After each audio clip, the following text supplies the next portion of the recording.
Thought Bubble Audio.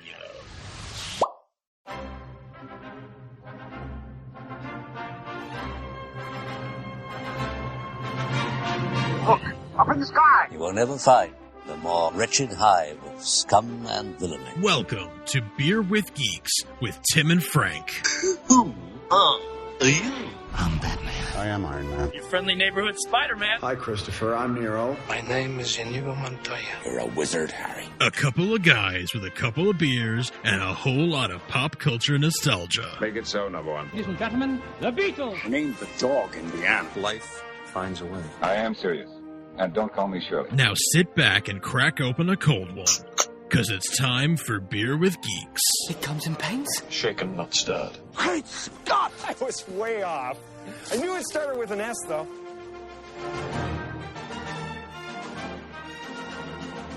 Hi, and welcome to Beer with Geeks, where two geeks geek out with beer. I'm Tim, and with me, as always, is my man who is an Ewok that now blinks. It's Frank. How are you today? Yub-nub. Yub-nub, indeed, my friend. How are you today? I'm doing great. How are you doing? Good. I'm also doing well. Frank, we are here today to talk about The Mandalorian Season 3 and our experience seeing Return of the Jedi in theaters, potentially for the first time, unless you were alive, to which I was not. Neither were you. I was not. But first, before we do that, Frank, what are you drinking today? I am drinking a Kölsch from the Concord Craft Brewing Company of Concord, New Hampshire. It is their Kapitöl. I was just there. Yes, you were. I was literally just there. I saw that actual Golden Dome. That's amazing. Yes, you did. Yeah. Yes. Kapitöl Kölsch, capital with a K, as it would be spelled in German, because Concord is the capital of New Hampshire. So there you go. And it is a light and crisp and refreshing golden ale. A nice golden color and a nice malty flavor. Nice. Wait, Concord's the capital? Because you roll up and you're like, what a quaint, fun, small town. And it's the capital? That's wild. New Hampshire. Kapitöl Kölsch. Wow. That's so fun. Very good. I'm glad that you're enjoying that. I love a good Kölsch, as you know. Yes. I, my friend, am drinking a Sam Adams Porch Rocker, part of their festive pack. Very good batch this year. Very exciting. Delicious batch. Nice and well balanced. Very balanced. I agree. Sometimes it's a little heavy on the lemon, or it's arguably even heavy itself. The beer can be not this year though. No, good. No, they threaded the needle this year. Mm-hmm. Really good batch this year. Better in a can or in a bottle? Ooh, better in a bottle. Ooh, I think it's better in a can. Ooh, interesting. Yeah, which is not something I normally would say about beer, but I think it's actually better in the can. Interesting. I think Porch Rocker is better in a bottle. Maybe it's something to do with the aroma or whatever. I don't know. But I generally prefer to buy cans just for storage reasons. You can fit them more easily in the fridge and all that. But the cans are less of a hassle. They are. Bottles less look of a hassle. better. Mm-hmm. Yeah, that's right. Yep, I agree with all of that. Frank, we are here to talk about Mandalorian and Return of the Jedi. Which do you prefer that we talk about first? I don't have a preference. Let's talk about let's talk about our experience seeing Return of the Jedi, because I think we have I don't know which we have more to talk about, but let's. Well, you're asking me if I have something to say about Return of the Jedi, so be careful. Be careful what you wish for. Truth. Sure. So yes, first time for both of us seeing it on the big screen. Yes, first time for both. I had seen A New Hope on the big screen when I was a kid. And I've never seen Empire on the big screen, and so this was hilariously like I watched Star Wars for the first time, because as you recall, I saw A New Hope, and then I saw Return of the Jedi, and then I saw Empire Strikes Back. Right. So even my theater experience, it's A New Hope, then Jedi, and then hopefully one day Empire Strikes Back. That's very funny. Mm-hmm. That's very, very funny. Yeah. Wow. Yeah. Yeah. This is your first original on this big screen? This is my first original trilogy film on the big screen. Yeah, which was very, very, very exciting. Very exciting. I love it. Overall, short. The short version is I absolutely loved it. I absolutely loved the experience of getting to see one of my favorite movies on the big screen. I also loved it. Seeing it on the big screen and in such high definition. I did there was this experience of looking at things going, that's cheap. Oh yeah. So there was Luke's lightsaber is on the Emperor's chair and the Death Star, and it's the gold is flaking off of the lightsaber. And I was like, wow, that's detail I didn't need to see. This is too high def. It's too high def. Even Wicket's eyes were creepy. I liked that there were no pupils. Because it's kind of what I'm used to seeing with them. Just kind of blackout. Seeing pupil dilation, whatever. That was kind of freaky. I did not enjoy that. There were a number of the effects from the special edition that have not aged particularly well. I've always felt like the Dune Sea looks like a PlayStation cutscene. Oh, you're talking about the just the the establishing shot of the dunes, and then of course they sort of pasted in the sail barge over them. But even before that, when it's just the dunes with all the banthas for 20 seconds or whatever, that always looked so fake to me. Even when it was relatively new, it didn't. It was not particularly good CG. That's funny because that was the one where I was like, that looks all right. I think it's aged really badly. I think most of those special edition effects have aged poorly. Arguably worse than some of the practical effects. The Sarlacc pit could have remained a pit.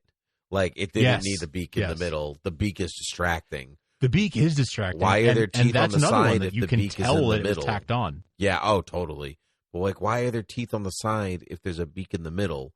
Why? It doesn't make it just from a standpoint of an animal or any living being, it makes no sense.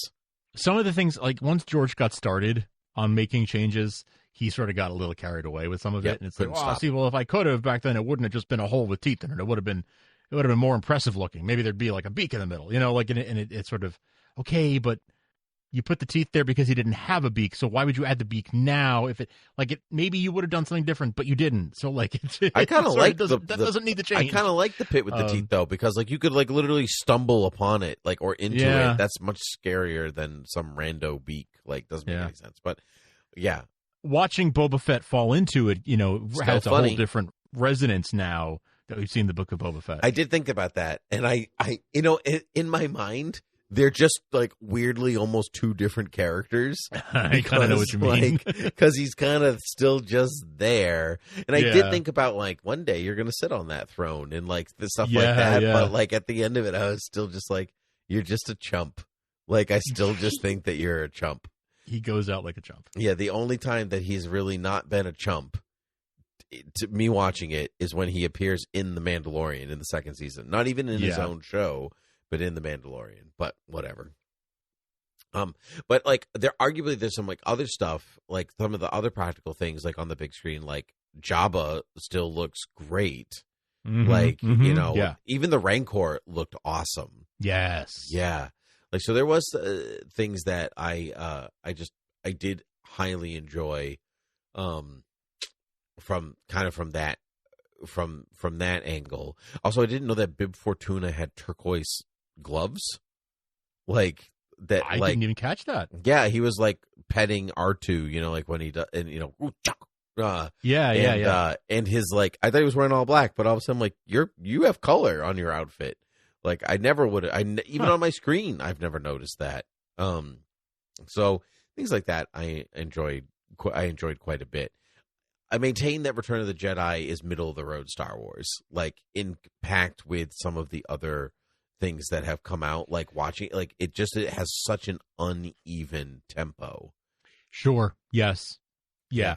Now there is there is. It leaves it does not reach all the same heights that episodes 4 and 5 do. No.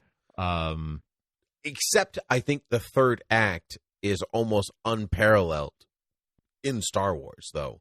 The emotion and the tension in that third act. It does an excellent job at balancing the importance of the three different stories and like is how each one is necessary for the other one to survive, and at different points. Like that's almost worth the drudgery of the second act, which is not terrible. It can be pretty dull. Yeah, once we're on Endor, once we land on Endor, I sort of, when Wicket and Leia had their scene where they meet, that was my bathroom break. Sure. But it's all fine. It is what it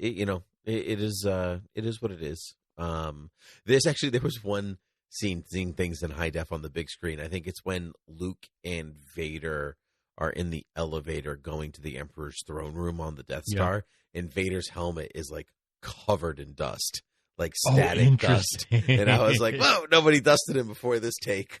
Like, that's fun. But it just made me think like they probably were dusting his helmet or like polishing it down between takes and things like that. Sure, and someone's like polishing the floors, to get all the scuffs out of it. Yeah, and exactly. Stuff. Yeah.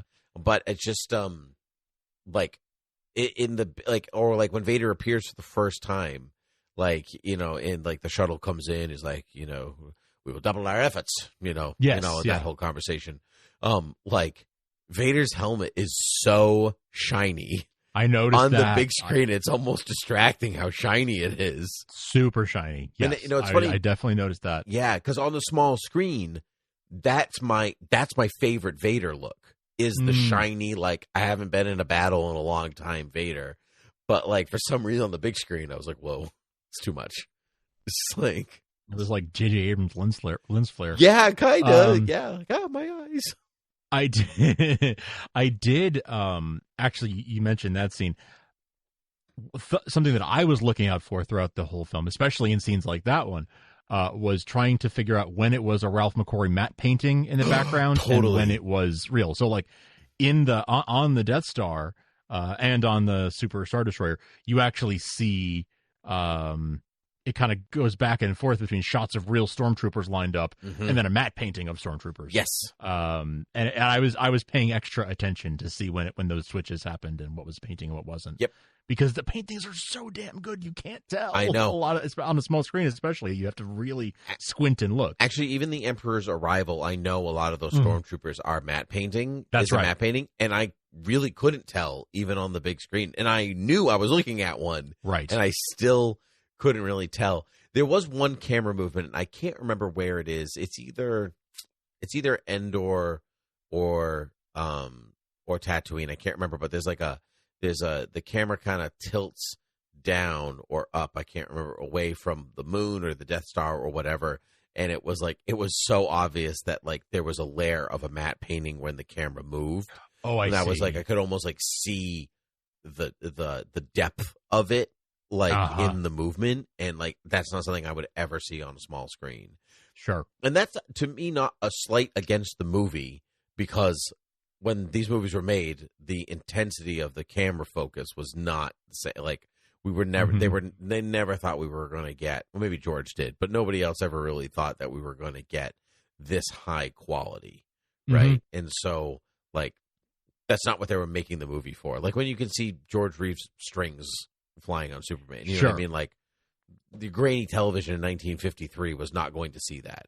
Exactly right. So I can't fault them for things like that, but it is interesting to watch them. Yeah. For sure. Yeah. For sure. Interesting to watch them. Yeah. Yeah. Yeah. Yeah. So it was a really fun experience all around. My theater was not particularly crowded. It wasn't empty, but it wasn't crowded. So I actually was able to get, and I bought my tickets a couple weeks in advance, so I got like the best seat in the house. Nice. Like the exact distance from the screen that I wanted, dead center. Recliner seat, like best seat in the house. Nice. My theater was actually pretty full, considering I saw it at like 3:15 on a Tuesday. Like, because I was supposed to see it on May the 4th. Oh yes, and that's right. Ended up getting a piece of metal in my tire on the way to work, like the 2 days previous, and the car wasn't going to be ready until 6 o'clock. And so I was like, well, movie's at 3:15. It's 2 hours and 15 minutes. I know I don't have to stay at the end of the credits. So, like, I will. And it was basically across the street and a little ways down from the theater. So I said, I will go to the movie, and I will just go to the garage afterwards. Like, and it was perfect. I was like, my car was ready 40 minutes early. So basically, like 5 minutes after I got out of the movie. Nice. Like, your car's ready. So I was like, hey. Perfect. Yeah, it was great. It was a wonderful viewing experience. Fantastic. For sure. Let's talk Mando season 3. Yes. It's been a while since I watched it. It's been done for a while, so my memory might be a little spotty on some things. But what did you think? I think this season has gotten a really bad rap. Because it doesn't reach the heights of seasons 1 and 2. But I feel like there has been disproportionate hate kind of piled upon it in a lot of internet circles that I don't feel it deserves. I think it was a B season. Mm-hmm. Not bad. Not bad, but it wasn't like an A+++ like we got from seasons 1 and 2. And I think that they were such a high standard that it was A, going to be hard to meet that standard, and B, this, a lot of these things are spinning out of the Book of Boba Fett and are now setting up, the Ahsoka series and what we know is going to culminate in a feature film at some point. Mm-hmm. So it is playing a different role in the Star Wars universe than seasons 1 and 2 played, when it was sort of the centerpiece of its storyline at the time. So with all of that context sort of put in place and everything, I thought it was actually an entertaining season. I liked a lot of the storylines that we had. It took a lot of turns a lot of surprising turns that I didn't expect. And yet, all that positive stuff being said, there were a couple of things that felt like they were left dangling. The whole Dr. Pershing thing, I thought was going to have a little bit more story momentum to it, and it was sort of isolated in a lot of ways. The clone stuff with Moff Gideon, I'm not sure we've seen the last of that, but it felt a little anticlimactic the way that kind of ended. So it had some stuff that wasn't really going for it. But I actually liked the Mandalorian stuff, the whole covert and everything. I liked what was going on there. Anyway, I'm talking a lot. What did you think of season 3? I don't think you were talking. I think you were talking the perfect amount, Frank. I think I'm basically in the same camp as you are. Some dangling threads, like the Pershing stuff, that's just not gonna resolve this season. I guess that's fine. And then the Gideon stuff did feel anticlimactic, maybe because we had hyped the spoilers for Mandalorian season 3. Moving forward right now, maybe because we suspected the clones had to do with Snoke and the Emperor, and it turns out it didn't have anything to do with them either. So so just of yourself. That's cool, I guess. So I get that. But I think a lot of the hate has been centered on it's Bo-Katan's show now. And truthfully, I'm not good, but good. Know what I mean? Good. Kinda, because she's a fascinating character. Katie Sackhoff is crushing it every episode. Yes. And I liked the larger. The first 2 seasons are about they're about Lone Wolf and Cub, right? Yes. That's the story. That story resolves at the end of season 2. Yes. Cub goes off with Luke Skywalker, and that's it. And so, sacrifice,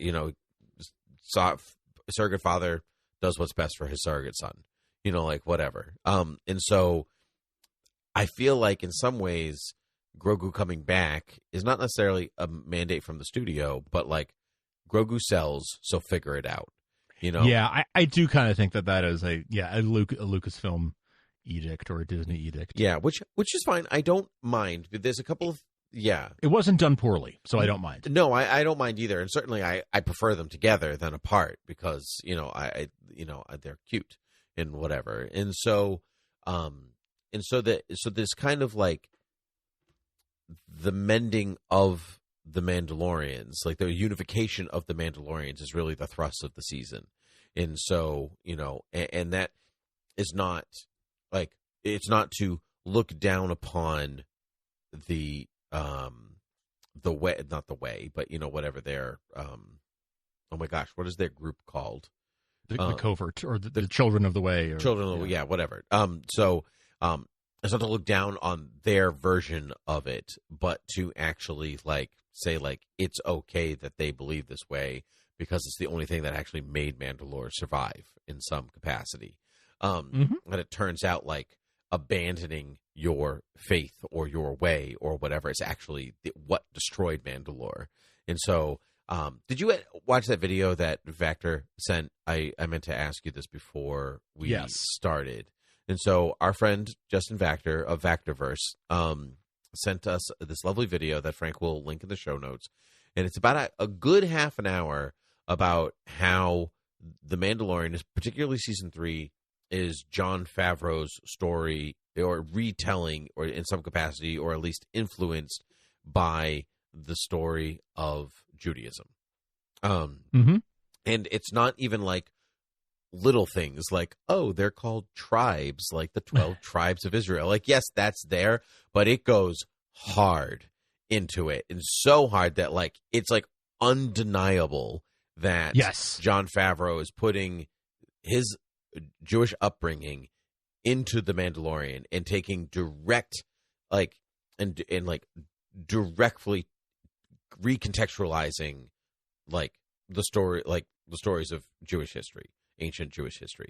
And I just, when I saw that, I'm like, I am all in on this season, truthfully, because I feel like that's kind of what, like, one, I feel my bachelor's degree is in religious studies, so like I felt like an idiot, truthfully, watching that video, going, right, obviously. Oh, it was right there. It was literally all right there. The 12 spies going into Mandalore, the living waters. Like, I have a whole... The living waters is a big one, yeah. That's a big one. But even if it's not Judaism and it's Christianity, which is what usually ends up getting like recontextualized in Western stories, like obviously I know that water is important in the story. Characters go into water and come out of the water. It's always a baptism, and like obviously, like I know that. I teach that for a living, and I'm always like, it's everywhere. Children, look for it. And here I am watching The Mandalorian and be like, oh, look, a mythosaur. like,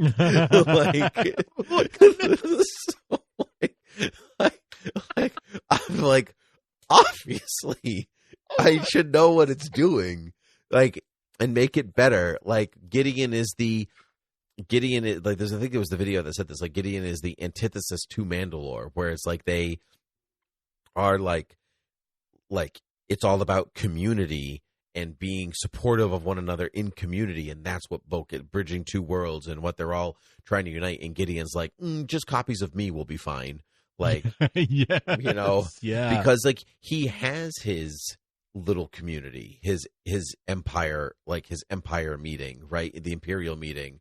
Captain Pelion, by the way, I hope, did you catch that? No. Yeah. When they're in that holograph meeting in the second to last episode, the guy that does the majority of the talking besides Moff Gideon is Captain Pelion from Heir to the Empire, and basically the expanded universe. Okay, cool. Yeah, all the expanded so universe. that makes sense for the Thrawn connection then. Okay, yeah. Correct. Yeah. And so like he has his community, and they're like, we're trying to like unite and be together again, and Empire and like all this stuff. And he's like, yeah, I'm going to do my own thing. You guys stink. And so it is like quite literally like he's doing the opposite of what the Mandalorians are doing. And like, that's really well, like, that's great.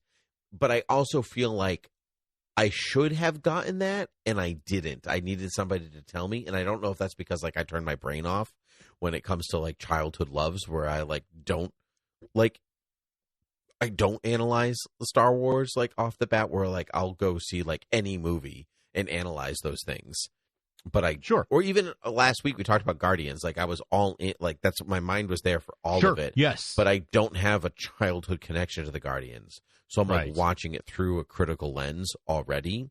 Whereas like I'm not doing that with Star Wars because it's Star Wars. It's a different category almost in your brain. Yeah. But anyway, I think it's a really strong season from that perspective. Like, and of course, like maybe like I don't know what Din and Grogu's like maybe arc is because like he's pretty much already his son, and so for him to be like at the end like I adopt him, I'm like okay, like it was kind of like, oh, you didn't already do that formally? Oh, huh. Oh yeah, I guess not. I guess that was sorta... even like the formality of it, but in my mind, like it's so obvious that's what he is. Yeah, it was played as a big moment, but it was kind of a like obviously moment. Yes, yeah. Sometimes it's almost like watching like the movie Lincoln, where it's like the bill passed, like obviously. Yeah, we know.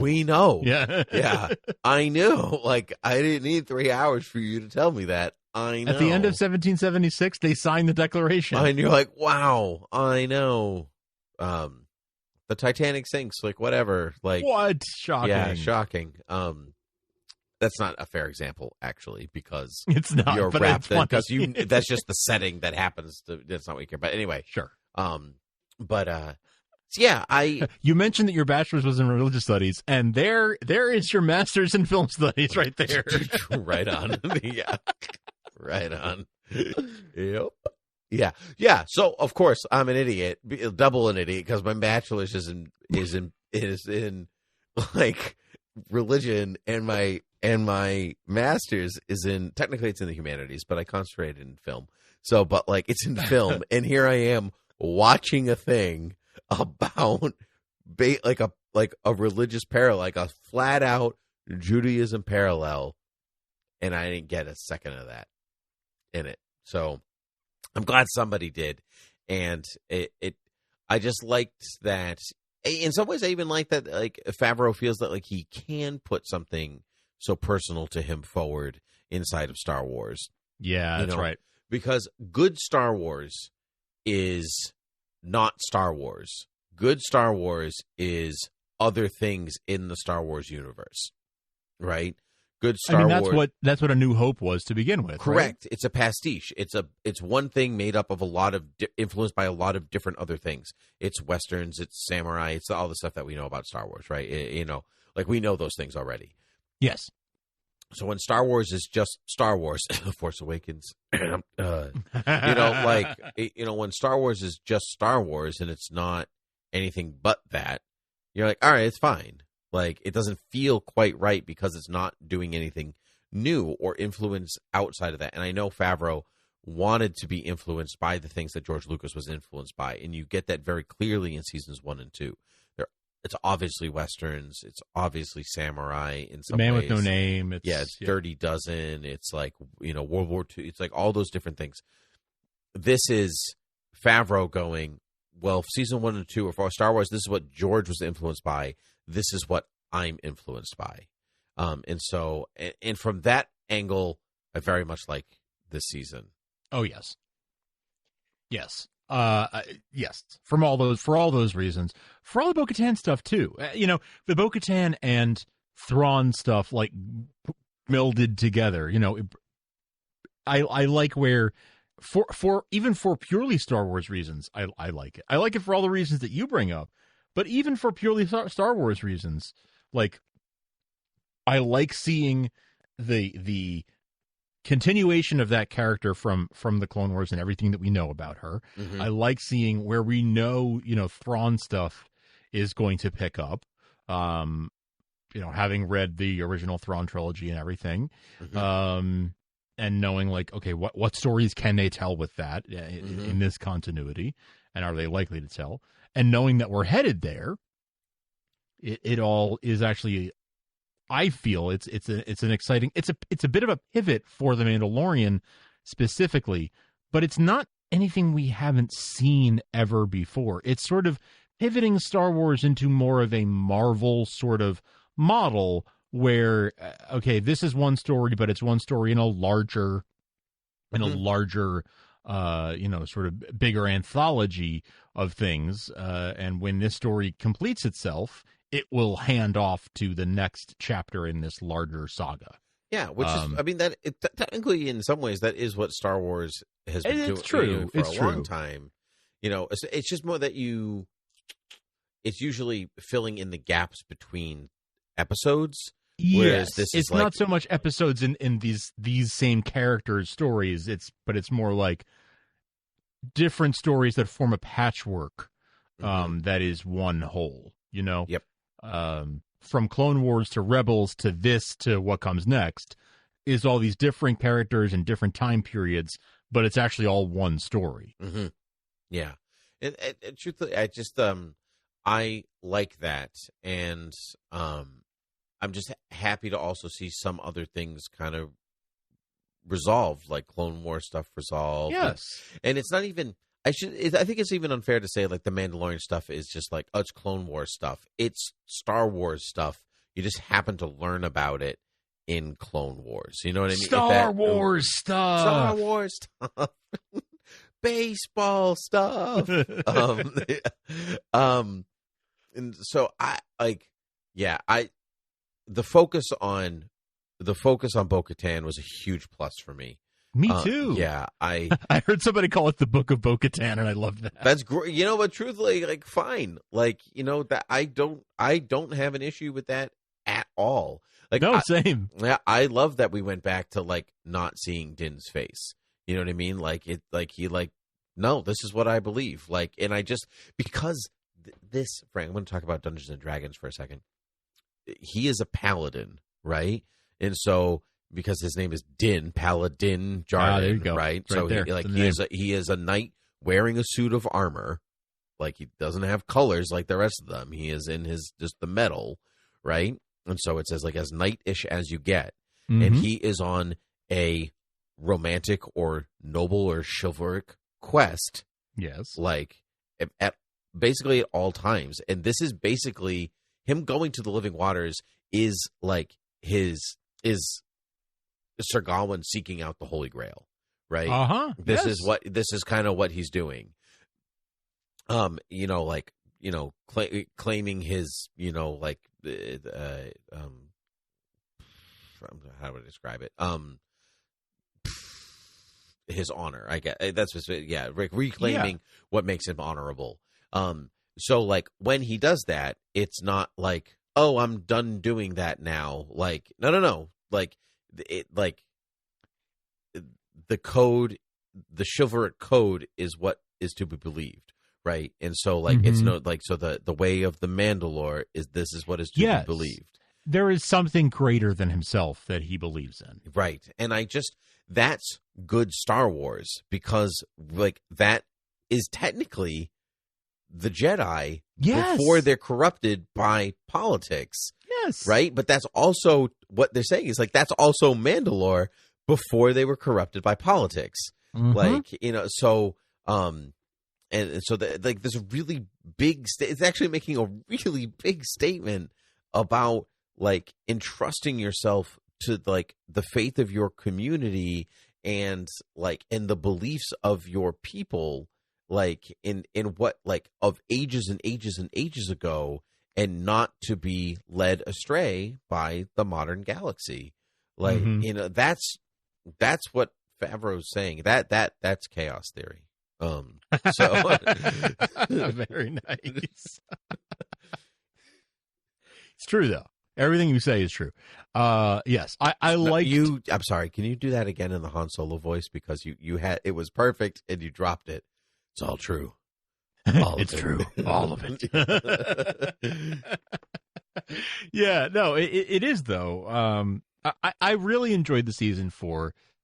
Granted, not for the same reasons that I enjoyed seasons 1 and 2. Nope, totally different. Mm-hmm. I did feel like the Darksaber storyline was a little anticlimactic in the way that it ended, and it was like, and it's destroyed, and now that's over.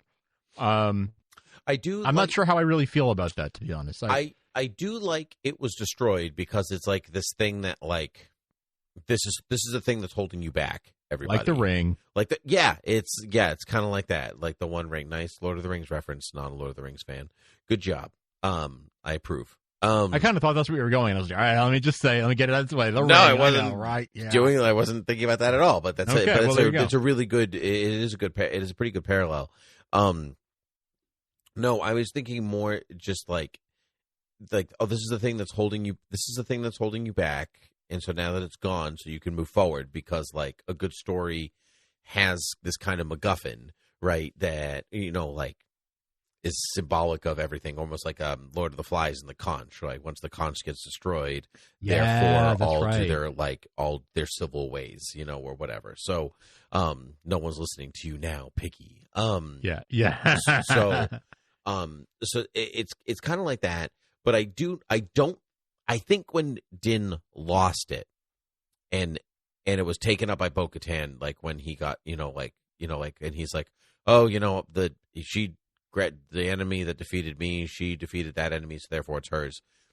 It's kind of like, okay, now she has it and it's lost from there. You know what I mean? Like, yeah. That's not saying that like they don't use it and like, okay, and now she has it, so we're all going to follow her. And they do those things, but the way it's destroyed, there's not enough weight is given to that moment. That's right. Yes, that's right. Yeah, so by the time you get there, you're like, oh, well, they're already united anyway, so whatever. Like, that's kind of what it feels like. Yeah. Like, it's almost like you needed, like, something for to be like, no, the sword wasn't important. Yeah. I am Paz Vizsla. No, wait, I'm already dead. So, you know what I mean? Like, or whatever. The sword was just the friends we made along the way. Yeah, kinda, yeah. Kinda. So, couple of things that we haven't talked about. I cannot remember his name. What's the Pirate King? I don't know. But yeah, the Pirate King. I loved him. Wanted more of him. He looked like Swamp Thing with a cane. And Swamp Thing with a cane. And I just loved him. I thought he looked like what was Jeffrey Rush's character in Pirates? Captain Barbossa, but I think you're thinking of Bill Nighy's character. You're thinking of Davy Jones. I am thinking of Davy Jones. Yeah. But yes, it's totally in that vein, and I just loved it because he's basically a seaweed monster, but because he's a pirate. Get it? Yeah. Like his boat is a tricorner hat. Get it? like I just tricorner boat. Yeah, right. I loved like that. To me was like pure Star Wars fun, and I kind of wanted like a little more of that. Like, yes, yeah, even like. Also, the progression of Grogu growing up, he's like totally in toddler mode now. And I just like, as a parent, like with a toddler, this thing when he's walking around with IG-12 or whatever, and you're like, yes, no, yes, no. I was like, that's so weirdly accurate. It's like scary accurate. Like watching an alien walk around in a robot. I'm like, but I understand this. This is relatable. Yeah.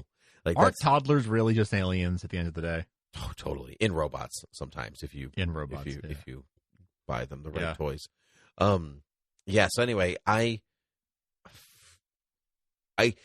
truthfully I got really tired of the Western stuff in Mandalorian 1 and 2. I was, because the Westerns are not really my genre, so like I was like ready for that part it to be over. And so I kind of liked that even Navarro itself is like, we're kind of like even moving out of the West. We're no longer the shanty town where like the capital.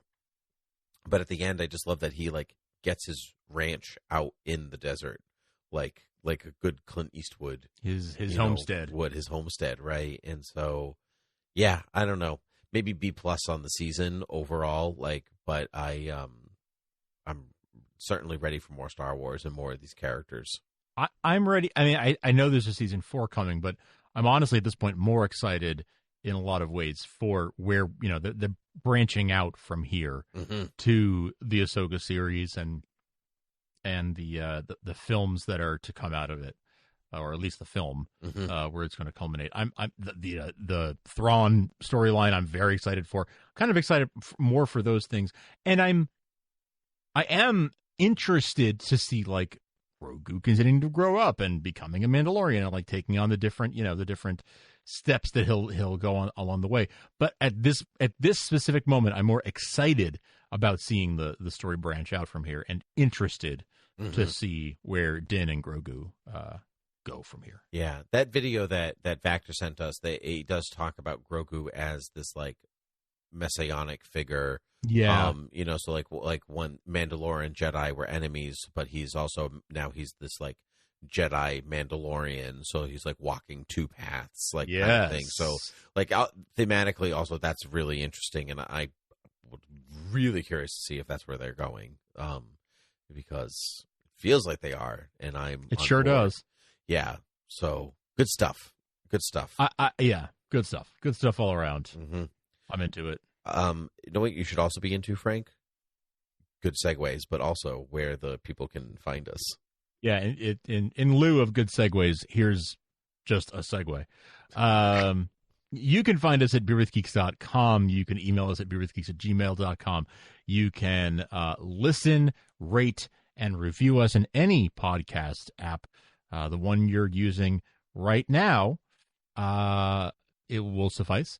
You can support us at patreon.com/thoughtbubbleaudio, and you can